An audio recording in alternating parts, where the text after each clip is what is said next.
আসসালামু আলাইকুম ওয়া রাহমাতুল্লাহি ওয়া বারাকাতুহু।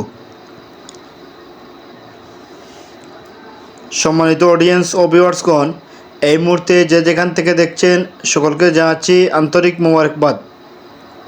দীর্ঘদিন পর আমার ফেসবুক পেজ ও ইউটিউব চ্যানেল বেসিক টিউটোরিয়াল ধারাবাহিক ভিডিও হিসেবে আজকে ভিডিও দেব ইনশাল্লাহ। আপনাদের প্রিয় ফেসবুক পেজ ও ইউটিউব চ্যানেল বেসিক টিউটোরিয়াল ধারাবাহিক ভিডিও হিসেবে আজকে ভিডিও থাকবে তাহারাত বিষয়ে 19তম ভিডিও।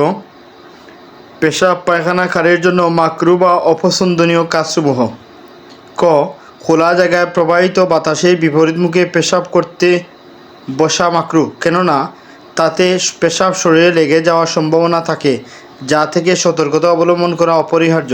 কেননা হাদিসে এসেছে, আন ইবনে আব্বাসিন ক্বালা মাররা রাসূলুল্লাহি সাল্লাল্লাহু আলাইহি ওয়াসাল্লাম আলা কাবরাইনি ফাকালা ইন্নাহুমা ইউআযাবানি ওয়া মা ইউআযাবানি ফি কাবীরিন আম্মা হাযা ফাকানা লা ইয়াস্তানজিহু মিনাল বাউলি ওয়া আম্মা হাযা ফাকানা ইয়ামশি বিন নামিমাতি। ইবনে আব্বাস রাদিয়াল্লাহু আনহু থেকে বর্ণিত, তিনি বলেন, একদা রাসূলুল্লাহ সাল্লাল্লাহু আলাইহি ওয়াসাল্লাম দুটি কবরের পার্শ্ব দিয়ে অতিক্রম করছিলেন। অতঃপর তিনি বললেন, নিশ্চয়ই এই দুই ব্যক্তি শাস্তি ভোগ করছে, কিন্তু তারা বড় কোনো অপরাধের কারণে শাস্তি ভোগ করছে না।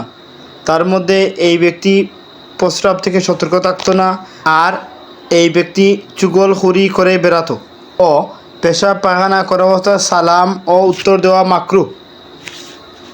কেননা হাদিসে এসেছে, আর ইবনে উমারা আন্না রাজুলান মাররা ওয়া রাসূলুল্লাহি সাল্লাল্লাহু আলাইহি ওয়াসাল্লাম ইয়াবুলু ফাসাল্লামা ফালাম ইয়ারুদ্দা আলাইহি।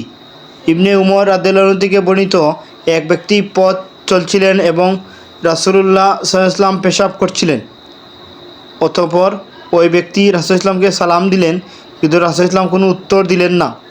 গ, কোনো জরুরি প্রয়োজন ছাড়া আল্লাহর নাম লিখিত জিনিস নিয়ে পায়খানায় প্রবেশ করা মাকরু বা অপছন্দনীয়, কেননা তাতে আল্লাহর নামের অসম্মান করা হয়।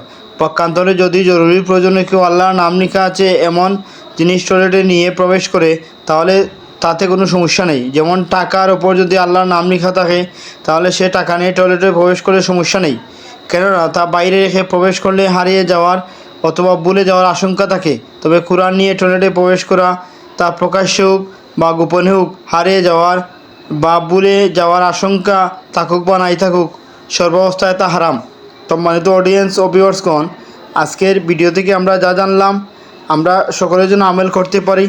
আল্লাহ রাব্বুল আলামিন আমাদেরকে আমলের তৌফিক দান করুন, আমিন ইয়া রাব্বাল আলামিন। আসসালামু আলাইকুম ওয়া রাহমাতুল্লাহি ওয়া বারাকাতুহু।